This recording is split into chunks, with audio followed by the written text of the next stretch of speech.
Je vous en supplie, laissez-moi. Je vous jure que ce n'est pas moi qui ai tué Esther. Je n'ai jamais voulu du mal à cette fille. Les preuves sont contre vous, madame. Elle a été retrouvée morte dans votre maison. Personne d'autre n'y était ce jour-là. Je ne comprends pas. J'étais sorti faire des courses. Quand je suis rentré, elle était déjà morte. Pourquoi je ferais ça? On va bientôt savoir la vérité, madame. Mais si vous cachez quelque chose, il est encore temps de parler. Inspecteur, je vous en supplie, laissez-moi partir.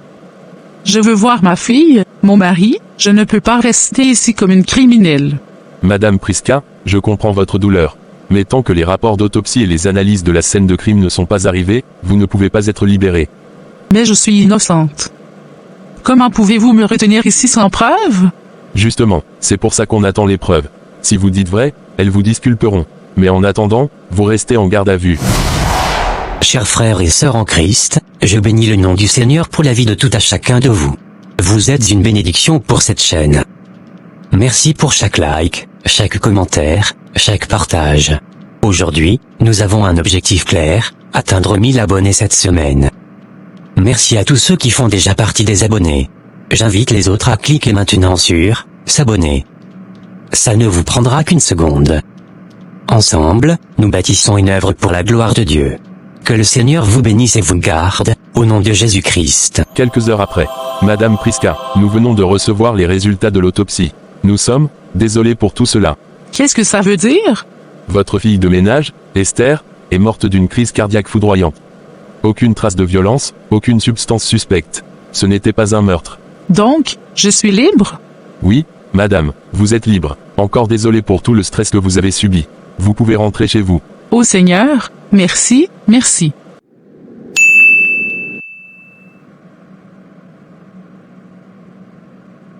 Mon amour, tu es rentré. Oui, je suis enfin là, Jean. Je le savais, Priska. Je savais que tu étais innocente. Tu ne peux même pas faire de mal à une mouche, comment aurais-tu pu tuer un être humain? Merci de m'avoir cru, merci de ne jamais avoir douté de moi. Priska, il faut que je te dise quelque chose, je ne peux plus le garder pour moi. Qu'est-ce qu'il y a, Jean? Encore quoi? J'ai fauté. J'ai eu une liaison avec Esther, ta fille de ménage. Je suis désolé, c'était une erreur, une terrible erreur. Maintenant, elle n'est plus là. Et je me sens coupable. Priska, je t'en supplie, pardonne-moi. Tu m'as trahi avec une fille que j'ai accueillie dans notre maison? Et pendant que je luttais pour prouver mon innocence, toi, tu portais ce poids en silence? Oui, et je regrette chaque seconde. Je ne veux pas te perdre. Je veux qu'on recommence, je t'aime. Jean, tu m'as profondément blessé. Tu m'as trahi, dans ma propre maison. Mais, je choisis de te pardonner. Pas parce que tu le mérites, mais parce que je veux guérir. Parce que je veux que notre maison reste debout. Priska, tu me pardonnes vraiment. Oui. Mais plus jamais ça, Jean. Plus jamais de mensonges, plus jamais de trahison. On repart à zéro, ensemble, avec Dieu. Merci, Priska. Merci de ne pas m'avoir abandonné. Je vais tout faire pour être un meilleur mari. Alors, prouvons-le par nos actes. Bâtissons notre foyer sur la vérité et le pardon.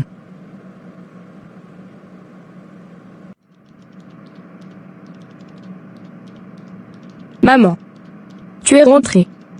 Je suis tellement contente de te revoir. Moi aussi, ma chérie, tu m'as tellement manqué. J'avais tellement peur, j'ai cru que j'allais te perdre, toi aussi, comme papa, j'ai pleuré chaque nuit. Non, ma fille, je suis là. Et je serai toujours là pour toi. Ton papa est mort il y a 2 ans, oui, mais tu n'es pas seule. Tu me promets? Je te le promets. Je serai la meilleure maman que je peux être pour toi. Et tu sais quoi? Ton nouveau papa t'aime aussi. Il est là pour toi.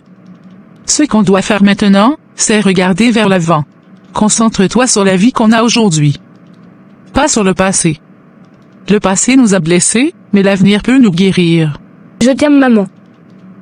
Je t'aime aussi, ma princesse.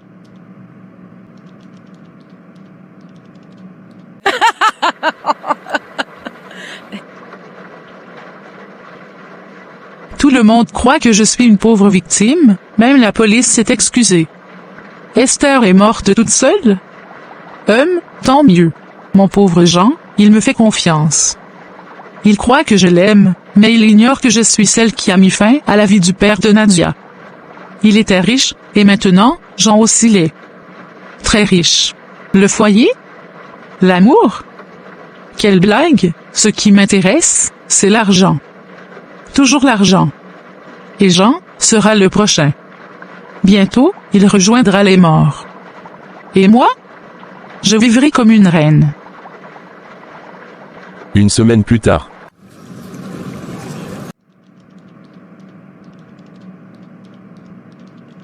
Bonsoir mon chéri, bienvenue à la maison. Tu as dû passer une longue journée? Bonsoir mon amour. Oui, c'était épuisant, les réunions n'en finissaient pas. Viens t'asseoir, je t'ai préparé un bon jus frais. Tu vas te détendre. Merci, et Nadia, elle est où? Je voulais lui parler de sa surprise. Elle est déjà couchée, elle était très fatiguée ce soir. Mais ne t'inquiète pas, elle sera ravie de te voir demain matin. D'accord, je suis content qu'elle t'ait retrouvé. Elle a besoin de toi, tu sais. Je vais me déshabiller et prendre un bon bain, je reviens pour le dîner, j'ai très faim. Très bien mon amour, profite, tu le mérites. Je t'attends avec ton plat préféré. 2 jours après. Aujourd'hui sera le dernier jour de Jean sur cette terre. Il a été gentil, généreux, amoureux même. Mais tout ça ne m'intéresse pas. J'ai tout ce qu'il faut pour le repas de ce soir, sauf l'ingrédient principal. Le poison. Je vais à la pharmacie. Je dirais que c'est pour tuer des rats ou un serpent. Ils poseront des questions, mais pas trop. Désolé, Jean, tu es juste le suivant sur la liste. Bonsoir. Je cherche un produit spécial. Un poison. Rapide et efficace. Qui agit immédiatement. Ne vous inquiétez pas, c'est pour des rats qui envahissent ma maison. Ils deviennent trop nombreux, je veux juste les éliminer rapidement. Très rapidement. Ne vous en faites pas. Je sais exactement ce que je fais. La pharmacienne sort un petit flacon d'un placard fermé, le pose sur le comptoir. Parfait, c'est exactement ce qu'il me faut. Bonsoir mon amour, je suis affamé ce soir, j'espère que tu as prévu un bon plat. Bonsoir chérie, bien sûr. Le repas est prêt. Je t'apporte ça tout de suite. Et voilà, monsieur. Ton plat préféré, rien que pour toi. Tu es vraiment la meilleure femme qu'un homme puisse avoir. Est-ce que je me sens bizarre, j'ai mal au ventre. Priska, qu'est-ce qui se passe? J'ai mal, très mal. C'est fait. C'est enfin terminé. Jean, repose en paix. Toi aussi, tu étais trop naïf. Maintenant, j'appelle la police. Ils croiront à une crise cardiaque, comme pour Esther. Ils viendront, ils constateront, ils feront leur travail. Allô? Police? C'est mon mari, il vient de tomber par terre, il ne respire plus. Je crois qu'il est mort. S'il vous plaît, venez vite.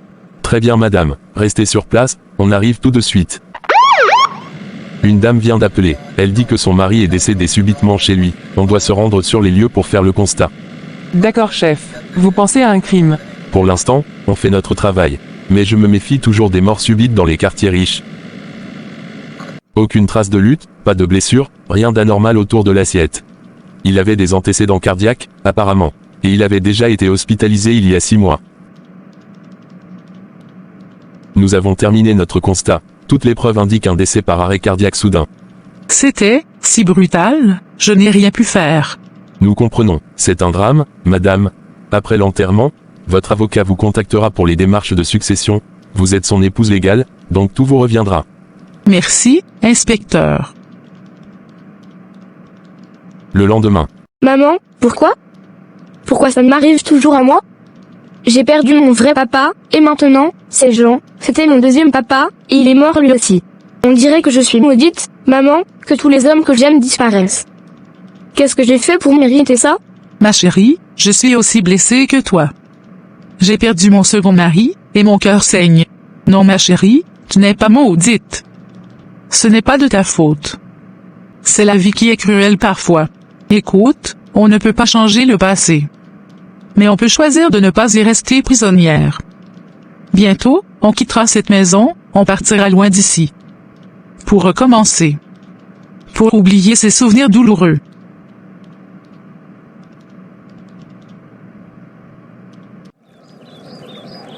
Ma fille, je ne comprends pas ce qui se passe dans ta vie ces derniers temps. En seulement 2 ans, tu as perdu 2 maris, 2 fois le même chagrin.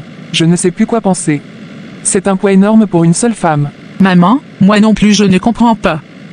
Je croyais avoir trouvé la paix avec Jean. Je pensais que son amour pourrait enfin calmer cette douleur qui me ronge depuis la perte de mon premier mari, le père de Nadia. Mais il est parti lui aussi, comme une ombre qui disparaît.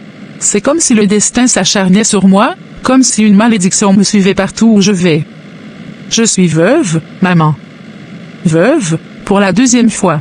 Je sais, ma fille, ton cœur est brisé, et c'est difficile à porter. Mais tu n'es pas seule dans cette épreuve. La vie ne devrait pas être si cruelle, pas pour une femme comme toi. Tu dois comprendre que parfois, quand les choses vont trop mal, il faut chercher ailleurs. Dans nos traditions, il y a des hommes de savoir, des malâmes qui voient ce que nous, on ne voit pas. Je crois qu'il est temps pour toi d'aller consulter l'un d'eux. Tu penses vraiment qu'un malâme pourrait m'aider? Que cette douleur, cette malchance, peut avoir une explication, et peut-être une solution? Je le crois de tout mon cœur. Après l'enterrement de Jean, dans la semaine, j'irai voir un malâme reconnu. Il te dira pourquoi ces tragédies s'abattent sur toi, et peut-être, il t'aidera à briser ce cercle. Merci, maman, je veux croire qu'il y a encore de l'espoir pour moi, pour Nadia, pour notre avenir. Il y a toujours de l'espoir, ma fille, ne perds jamais foi, même dans les heures les plus sombres. Bonsoir, tonton Bako, je viens te voir pour un problème grave, qui touche ma fille. Elle a perdu 2 maris en 2 ans. Le premier est mort subitement, et maintenant, le deuxième aussi, sans explication claire. Je vois, reste tranquille, je vais consulter les signes. Ce que je vois ici, n'est pas normal. Il y a une énergie obscure autour de ta fille. Quelque chose de caché, quelque chose qui ne vient pas seulement du malheur. Tu veux dire, que ce n'est pas un hasard? Non. Il y a des vérités enfouies. Et je sens que ta fille elle-même connaît une partie de cette vérité. Je dois la voir. Il faut qu'elle vienne ici. Moi seul, je ne peux pas aller plus loin sans qu'elle soit présente. Elle ne sait pas que je suis venu, tu crois qu'elle acceptera de te rencontrer? Dis-lui que c'est urgent. Que les morts ne dorment pas tant que la vérité ne sort pas. S'il y a des choses qu'elle cache, le monde spirituel les fera remonter. Qu'elle vienne, sinon, le malheur ne s'arrêtera pas là. Je vais lui parler, et elle viendra. Priska, mais, tu vas quelque part. Oui, maman. Je préfère partir, je n'arrive pas à rester dans cette maison. Tout ici me rappelle Jean. Son rire, sa voix, son parfum, son fauteuil, même sa tasse est encore là dans la cuisine. Je n'en peux plus. Je veux aller loin, recommencer ailleurs avec Nadia. Tu as raison, ma fille, parfois, changer d'environnement aide à guérir. Mais avant que tu partes, il faut que tu fasses quelque chose d'important. Quoi donc, maman? Je suis allée voir le malâme, j'étais inquiète. 2 morts, 2 maris perdus, ce n'est pas banal. Il a fait ses consultations. Et il a vu, quelque chose. Il a vu, quoi? Il dit qu'il sent une force obscure autour de toi. Et que tu connais une partie de la vérité. Il veut te voir. Il dit que les morts ne dorment pas tant que la vérité reste enterrée. Priska, il faut que tu ailles lui parler. Je ne sais pas si j'en ai la force. Ma fille, ce que tu refuses de confronter ici, te suivra là-bas. Si tu veux vraiment recommencer, tu dois faire face. Va voir le malâme. Après ça, tu pourras partir, mais en paix. Très bien. J'irai.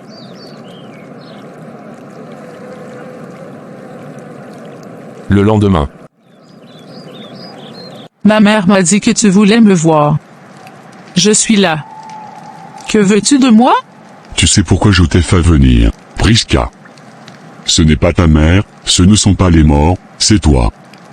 Toi-même. Je ne comprends pas ce que tu veux dire. Tu comprends très bien. Mais tu veux jouer à celle qui ne sait rien. Moi, je vois ce que les yeux des hommes ne voient pas. Tu as déjà du sang sur les mains, Priska. Et si tu ne fais pas attention, la police viendra. Tôt ou tard. La police? Pourquoi faire? Qu'est-ce que tu racontes? Tu sais exactement de quoi je parle. Tu crois que tu es maligne, que tout le monde croit à tes histoires de crise cardiaque et de fatalité. Mais les ancêtres, eux, ne sont pas dupes. Et si tu penses refaire la même chose encore une fois, tu vas finir par tomber. Parce que tu ne sais pas encore tuer sans laisser de traces. Mais si tu veux vraiment continuer ce chemin, alors je peux t'aider. Tu peux m'aider? Oui. Je peux te rendre invisible. Je peux fermer les bouches. Je peux t'aider à continuer ce que tu as commencé. Et cette fois, personne ne te soupçonnera. Pas la police, pas la famille, pas même ta propre fille. Vraiment? Tu peux m'assurer ça? Oui. Mais je fonctionne avec des règles. Tu ne dois pas agir n'importe comment. Sinon, les esprits se retournent contre toi. Tu veux te débarrasser de quelqu'un? Apporte-moi un de ses vêtements. Un vêtement qu'il a porté au moins une fois. Je me chargerai du reste. C'est vraiment super. Je croyais que ce serait plus compliqué que ça. Merci, madame. Tu n'imagines pas ce que ça représente pour moi. Je sais exactement ce que ça représente. Mais souviens-toi, une fois que tu entres dans ce cercle, tu ne peux plus en sortir. Chaque mort réclame quelque chose en retour. Prépare-toi à payer le prix quand le moment viendra. Je reviendrai bientôt. Je sais déjà qui sera le prochain. Et crois-moi, cette fois, ce sera parfait. Plus besoin de pharmacie, plus besoin de chercher des poisons, maintenant, j'ai ce qu'il me faut. Mon plan est simple. Je trouve un homme riche, très riche. Je le séduis. On se marie civilement. Dès que le papier est signé, c'est fini pour lui. Après Jean, je sais maintenant comment aller plus vite. Grâce à ce malâme, je n'ai plus rien à craindre. Plus de questions. Plus de soupçons. Juste la liberté et la richesse. Je vais atteindre mes objectifs, rapidement. Rien ne pourra plus m'arrêter maintenant. 2 mois plus tard. 3 mois déjà que je suis dans ce quartier. 3 mois dépensés, à nourrir Nadia, à m'habiller, à sortir, l'argent des gens commence à diminuer doucement. Je dois agir avant qu'il ne soit trop tard. Je ne suis pas venue ici pour vivre comme une femme ordinaire. Il me faut un autre mari, mais pas n'importe qui. Il y a une église juste à côté. Tous les dimanches, je vois ces hommes garer des voitures de luxe. Des cravatés, des cadres, des riches hypocrites qui croient qu'aller à l'église suffit pour se protéger du mal. Dimanche prochain, j'irai à cette église. Je vais jouer la femme pieuse, douce, bien habillée, et je vais choisir ma proie. Un homme bien placé, mariage civil, et ensuite, direction chez le malâme. Le cycle continue. Et cette fois encore, personne ne me verra venir. Pasteur, ça fait longtemps que je prie pour ça, je crois que le moment est arrivé. Je suis prêt maintenant à me marier, j'ai la stabilité, la maison, le travail, mais je ne veux pas épouser n'importe quelle femme, je veux la femme que Dieu a choisie pour moi.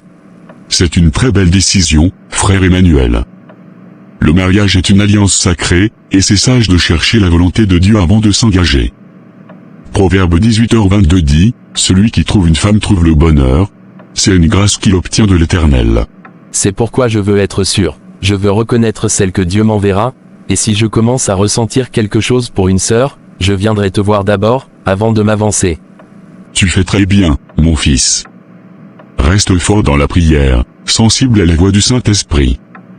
Et surtout, ne te laisse pas séduire par l'apparence. 1 Samuel 16, 7 dit, « L'homme regarde à ce qui frappe les yeux, mais l'Éternel regarde au cœur. » Et comme tu l'as dit, si tu sens que ton cœur s'attache à quelqu'une, amène-la me voir. Nous prierons ensemble, et le Seigneur confirmera ou t'avertira. Merci beaucoup, pasteur. Je veux bâtir un foyer selon Dieu. Pas un mariage d'émotion, mais d'alliance. C'est ce que Dieu attend de toi. Et il t'honorera. Ne te précipite pas. Ta Rebecca arrive. Le dimanche matin. Bien-aimés, ce matin, le Seigneur nous enseigne une vérité qui manque cruellement à notre génération, l'humilité et la bonté de Dieu. Dans un monde où l'on court derrière les titres, la richesse et la reconnaissance, Dieu nous rappelle que l'humilité précède la gloire. Proverbe 18h12 dit, « Avant la ruine, le cœur de l'homme s'élève, mais l'humilité précède la gloire. » Jésus lui-même, le Fils de Dieu, a lavé les pieds de ses disciples. Il aurait pu venir comme un roi, mais il est né dans une étable. Pourquoi ? Parce que la grandeur selon Dieu commence toujours par l'humilité. Philippiens 2, 8 dit, « Il s'est humilié lui-même, se rendant obéissant jusqu'à la mort, même jusqu'à la mort de la croix. » Et cette humilité nous ouvre à une autre richesse, la bonté de Dieu. Notre Dieu n'est pas seulement puissant, il est aussi bon, doux, patient. Psaume 34, 9 dit, « Sentez et voyez combien l'Éternel est bon. » Heureux l'homme qui cherche en lui son refuge. L'argent, la beauté, la position sociale ne remplacent jamais la paix que donne Dieu. Romains 2, 4 dit, « Méprises-tu les richesses de sa bonté, de sa patience et de sa longanimité, ne reconnaissant pas que la bonté de Dieu te pousse à la repentance ?» Je crois que j'ai sommeil. Ma sœur, ce n'est pas bien de dormir pendant la prédication. On est venu pour écouter la parole, faut éviter ça, surtout quand c'est un moment où Dieu peut te parler personnellement. Oui, pardon. Je suis juste un peu fatigué, c'est tout. Bien-aimés, nous allons clôturer ce culte dans la prière. Je vous invite à incliner vos têtes, là où vous êtes.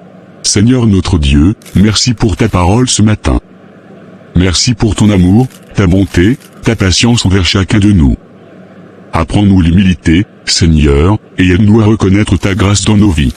Père, pendant que nous quittons ce lieu, que ta présence reste avec nous. Que nous ne repartions pas seulement avec des paroles entendues, mais avec des cœurs transformés. Psaume 121, 8 dit, « L'Éternel gardera ton départ et ton arrivée, dès maintenant et à jamais. » Seigneur, protège chacun de tes enfants, ramène-les en paix chez eux et que la semaine à venir soit bénie. Au nom de Jésus-Christ, nous avons prié. Amen. Amen.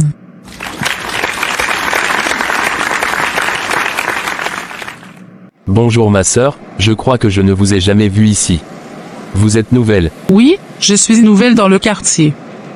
Je me suis installée il y a 3 mois avec ma fille. J'ai décidé de venir à l'église du quartier au lieu d'aller loin. C'est important de marcher avec Dieu. C'est très bien, que Dieu vous fortifie. On a toujours besoin de femmes qui craignent le Seigneur. J'ai très mal aux pieds, je pense à cause des talons. Et avec la fatigue du culte, je suis épuisée. Vous ne pourriez pas me déposer chez moi, s'il vous plaît? Si vous n'êtes pas trop pressé? Aucun problème, ma sœur. C'est sur mon chemin, je vous dépose volontiers. Vous êtes membre depuis longtemps ici? Depuis presque 8 ans, c'est une famille spirituelle solide.